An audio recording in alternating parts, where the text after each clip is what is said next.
January 1st, a new law took effect in Louisiana that aims to keep people safe inside their homes. Our stories on the dangers of whole home generators and carbon monoxide prompted the law change, and now a federal agency is also looking into the issue. Today, every home bought or sold in Louisiana must have one of these. A carbon monoxide detector. Warning, carbon monoxide. Provide relief in a disaster. Our stories, which exposed a hidden, potentially deadly problem after Hurricane Ida, prompted this change. We almost lost our entire immediate family, and we didn't even know it could happen.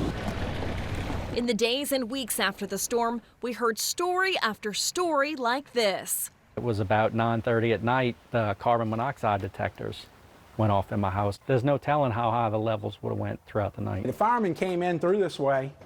He immediately got a reading on his meter, like literally just right here. Local fire departments told us they were overwhelmed with 911 calls. 911, what's your emergency? It kind of came to our surprise when we started getting calls on fixed generators. The carbon monoxide seeping into people's homes coming from their whole home generators, even though those generators were installed properly and inspected and met all of the manufacturer requirements. The generator is 20 inches from the side of the house, and by code you're supposed to be 18.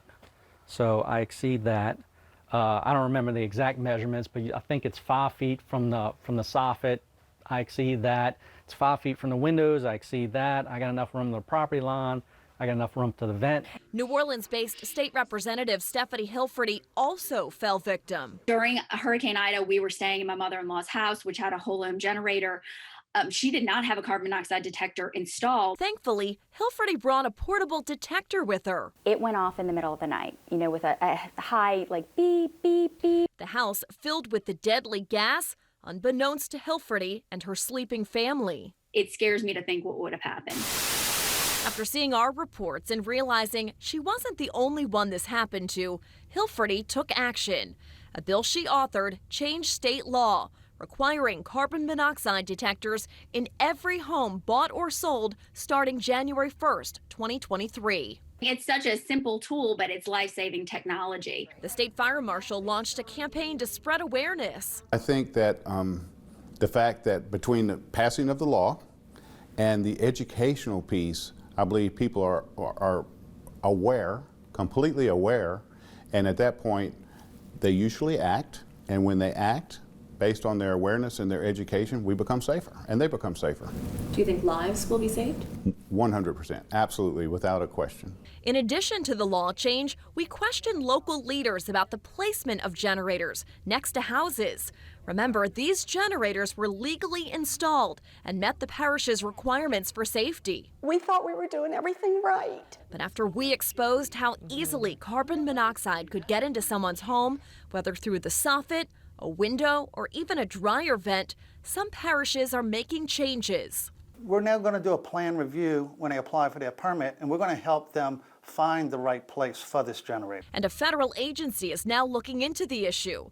After our reports started airing, the Consumer Product Safety Commission reached out to us, wanting to learn more about the problem we discovered. When we get a report of a potential injury or a potential for an injury to a consumer, that's where we step in. The agency also reached out to North Shore resident Lynn Moore, who was the subject of one of our initial stories. I asked them point blank, like, what are you going to do about this?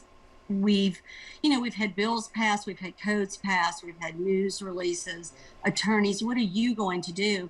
And she said, we are the federal government. We can make changes. In April, the CPSC released a 300-page report on carbon monoxide. It actually mentioned our stories here.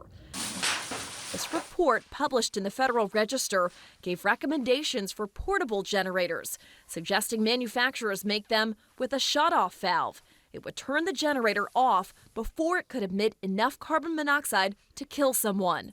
The agency is now working on a report solely focused on whole home generators. The fact that the federal agencies have become aware, and it very well may have been from the law that we passed in the state of Louisiana, and certainly the incidents that we've experienced here in the state of Louisiana, I think that it's a piece that will have positive results for many, many years to come. Because as we found, the problem is widespread. It's definitely not just a Jefferson Parish issue. It's happening in St. Tammany Parish, it's happening in Tangi, Orleans.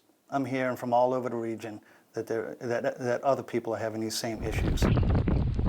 Since we're in hurricane season, local leaders don't want to see a repeat of what happened after Ida. I don't want to see a family die. They're hoping the change in law and the spotlight of a federal agency looking into the issue will be a game changer this year.